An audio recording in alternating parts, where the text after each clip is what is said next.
Welcome back to our lecture series. Today's lecture will be on bit manipulation. Housekeeping notes. The midterm grades as well as a sample solution has been posted. Take a look at the instructions for requesting a regrade. Regardless of whether you think you're eligible for a regrade, please go through your midterm, take a look at where you have lost marks, and work through the solutions again. Refer to the solutions as a reference point in preparation for the final assessment.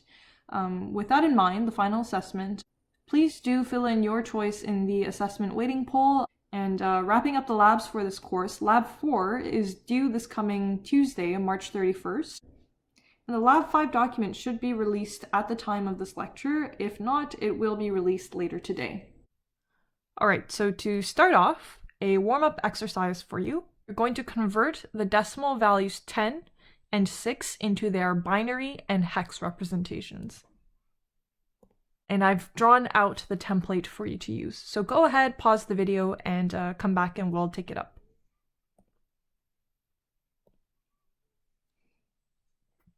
All right, so what I like to do when I'm converting numbers between bases is to label the powers each digit represents. So for hexadecimal, I've got powers of 16, 16 to the 0, 16 to the 1. And for binary, I've got powers of 2, so 2 to the 0, 2 to the 1, 2 to the 2, and 2 to the 3. So to fill this in, let's start with 10.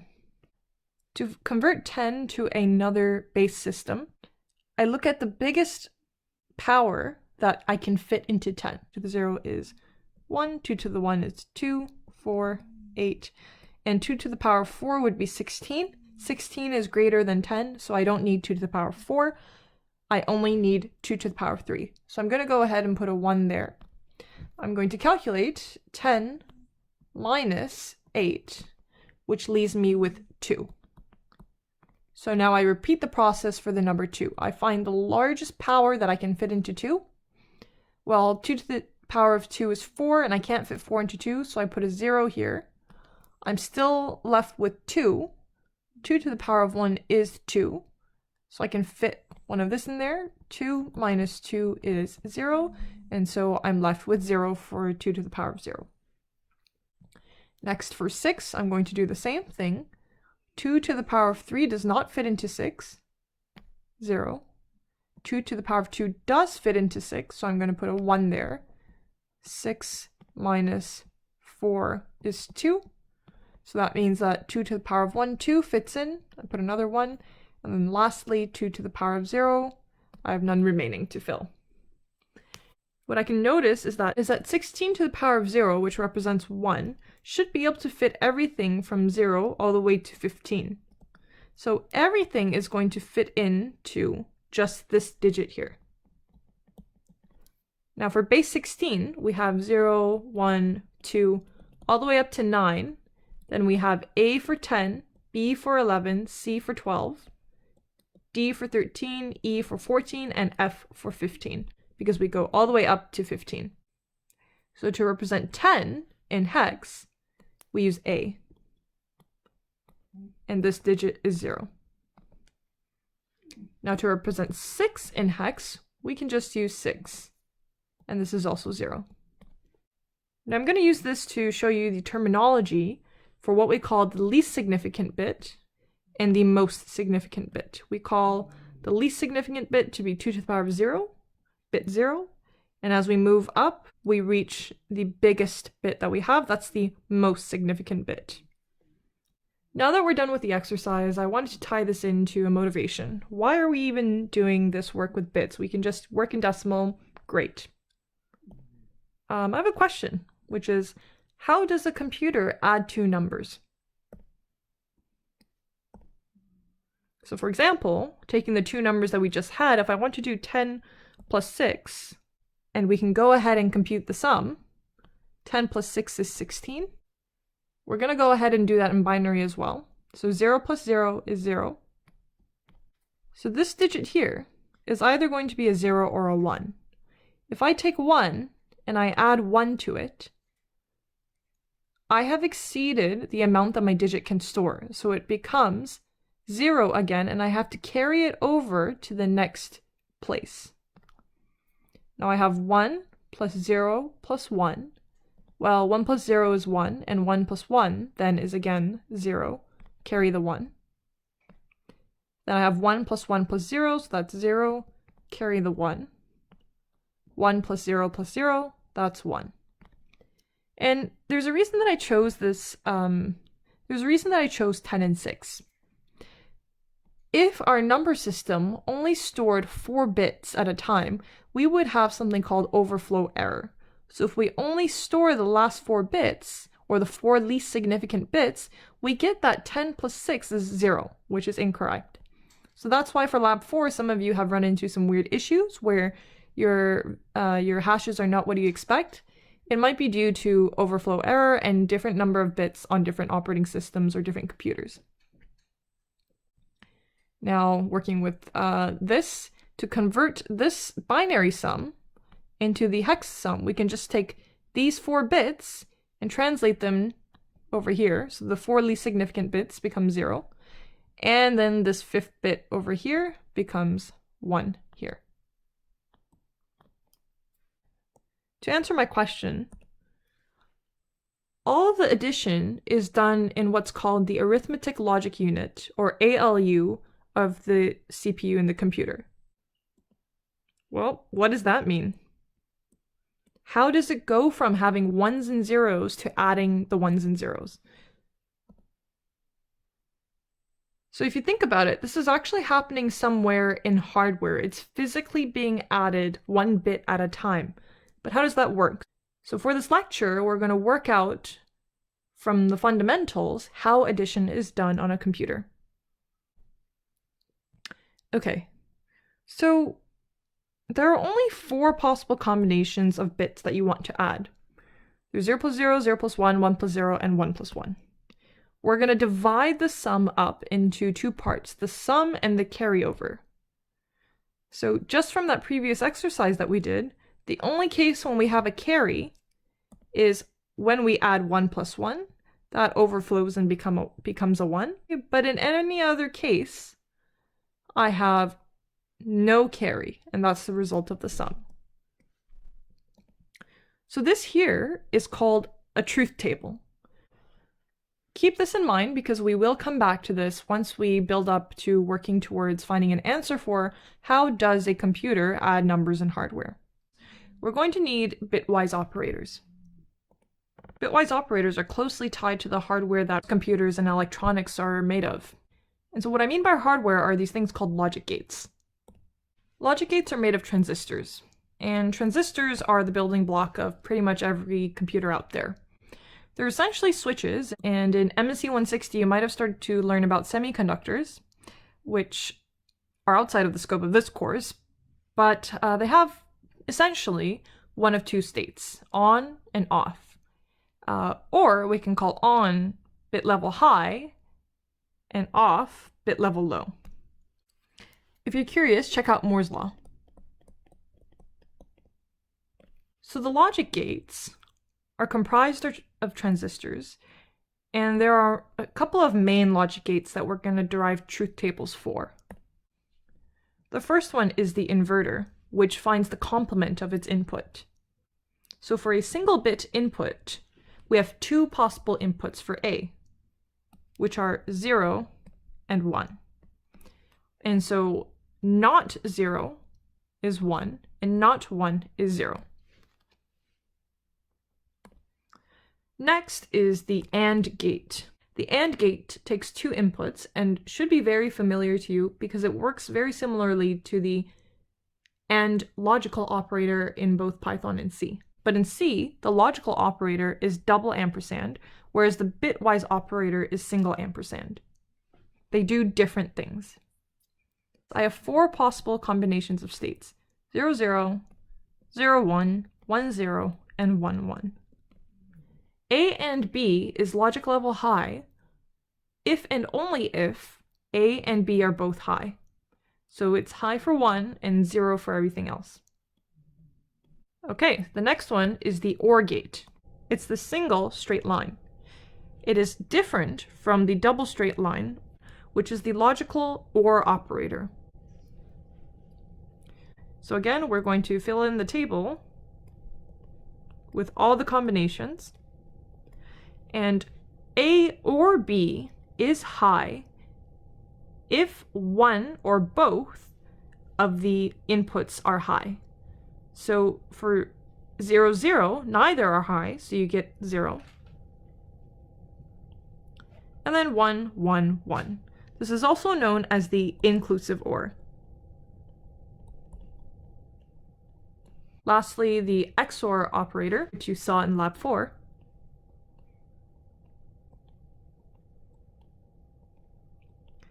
A XOR B is high if and only if one of the inputs is high. This is known as the exclusive OR. So it is low when both are high, it is low when neither are high, and it is high when only one is high. So those are our building blocks. Each of these logic gates are implemented in hardware in your computers. The part where this ties into C is in these operators here. All right, so an exercise. Construct the truth table for the following operations. Take a few minutes to do this. I won't take it up, but you can always post on Discourse if you have questions. All right, so now that we're back, I have a bit of a thinking question for you, which is not bracket A and B equal to not A and bracket not B? Additionally, for the OR. And the next question is, compose an XOR gate using only NOT gates and AND gates. So give that a try. For this question 2, I will have the solution at the end of part 2 of this video. Alright, so for data which is comprised of more than one bit, the bitwise operators operate bit by bit, and that's exactly why they're called bitwise operators. So for example, if I have NOT 0, 1, 1, 0, 1, it inverts one at a time. So it takes this bit, inverts it, takes this bit, inverts it, invert, invert, invert, and then you finally get that. Take this bit of C code and conceptualize, what does this int x equal 10 look like in memory? Now, if you figure out the answer, tell me then if I did int z equals to -10, what does that look like in memory? And the answer is, because this is a signed int, and remember by default it defaults to signed, not unsigned, it actually can vary. So you can read more about that. If you're interested, look into 2's complements. But the point being is that this is a somewhat unsafe way to deal with your numbers if you want to do bit manipulation. It would be slightly better if we went with an unsigned variant of the data we're working with, but I think it's always safest to go with representing it, and this is something a little bit new, with this prefix to specify whether you're representing it as, whether you're going to specify it in binary or in hex. And that way, this says, hey, all the most significant bits are 0, and just specify that the least significant bits, the least however many significant bits I've specified here, are filled with these numbers. Now we're free to do like long int x equals to 0x0a without worrying about whatever is on this side here, and just specifying that this is 0a, meaning 10, on the least significant bits. You can also use bitwise operators in Python, not just in C. If we go ahead and type in x equals, for example, 0b, 0, 1, 0, 1, 0, let's see what x is, and x is 10. I type in y is equal to 0x0a. Let's see what y is. And y is also 10. So I'm going to post a little bit of code for you to play around with. All the bitwise operators work. So let's say y or 0b 0, 0, 0. You get 10. Y or 0b 1, 1, 1, 1. You get 15. So another exercise, and you're going to do this for 2 cases. The first case is for y equals to 10, and the second case is for general y. These are the exercises. Pause the video, and then we'll come back and solve it together. So now that you're back, we're going to work with the general case right off the bat. For y XOR y, in any bit, if the bit is 0, 0 XOR itself, 0 is going to be 0. Now the other option is that the bit is 1, so 1 XOR 1 is also going to give us 0. So no matter what, y XOR y is 0. Y XOR not y. We're going to have 0 XOR 1, which is 1. And then we'll have 1 XOR 0, which is also 1. So y XOR not y is always going to give us all ones, and that's not the same as just 1. That would be, I'm going to write all the answers in green.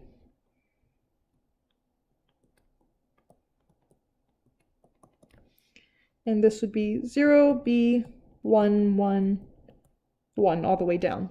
Okay, so next, y or y. If I have the bit is 0 or 0, I get 0. If I have bit 1 or 1, I get 1. This one, you actually get y back, right? So if y was 0 at a certain bit, you get 0 back. If y was 1 at that bit, you get 1 back. So y or y gives us y. Now, y or not y. If y is 0 or with 1, I get 1. If y is 1 or with 0, I also get 1. So this ends up, again, being something like 0, B, 1, 1, 1, and so on. Y and y, if I have 0, I AND it with 0, which gives me 0. If I have 1, I AND it with 1, which gives me 1. So again, I get y back. Y and not y, so 0 and 1 gives me 0. Then 1 and 0 gives me 0. So this will always give me 0.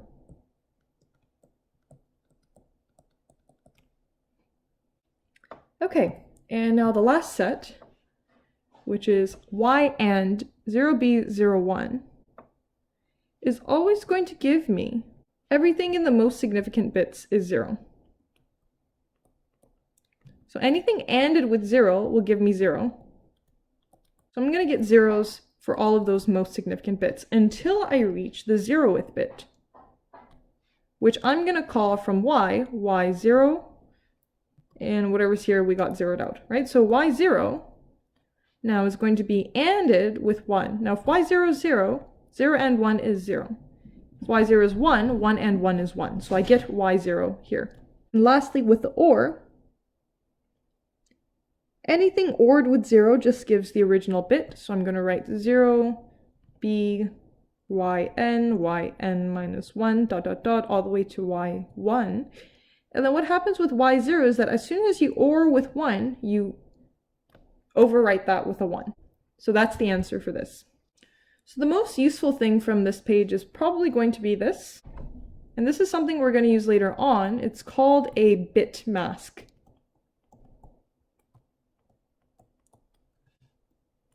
All right, so there's a second part to this exercise. And you can try these ones in Python or C. Pause the video, come back, and we'll talk about it. Okay, so this operator here is a bit shift operator. Y equals to binary.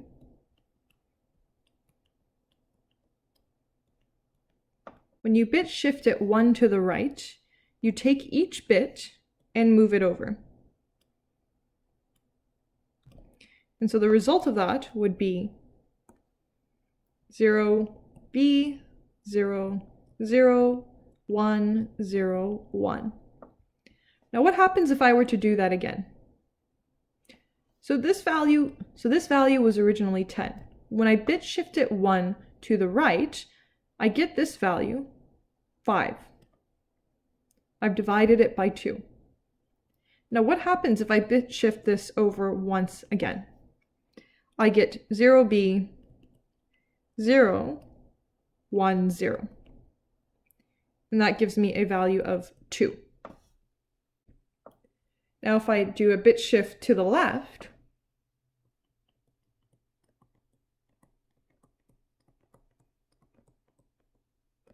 this is originally 10. If you work out the left bit shift, you get 0, B, 1, 0, 1, 0, 0, which is actually 20. So you should notice a pattern that every time we bit shift to the left, we multiply by 2, and every time we bit shift to the right, we divide by 2. You'll see that it's an integer divide. And why does that happen? Well, it's because of this least significant bit. If this least significant bit is 0, when we shift it to the right, we don't lose anything if we shift the 0 away. But when there is a bit there, when the bit is high there and we shift it to the right, you actually lose that 1 value. Now, I put these examples here for you to think about what happens if you're using a char, for example. And a char typically is 8 bits. So if you shift it 9 bits to the left, you actually get that y is 0. And the same thing if you shift it 9 bits to the right, because it just zeroes everything out. It doesn't wrap things around. Now, on the note of bit shifting, I want to demonstrate the bit shift left and right. So if I create a variable general y is equal to the nth bit of y times 2 to the power of n plus the nth bit of y, or the n minus 1th bit of y, 2 to the power of n minus 1, and so on, plus y 1, 2 to the power of 1, plus y2, plus y0, 2 to the power of 0. These are all bits, so they're either 1 or 0. Now if I bit shift to the right by 1, what I'm doing is I'm making 2 to the power of n have a bit level 0 and shifting over like so.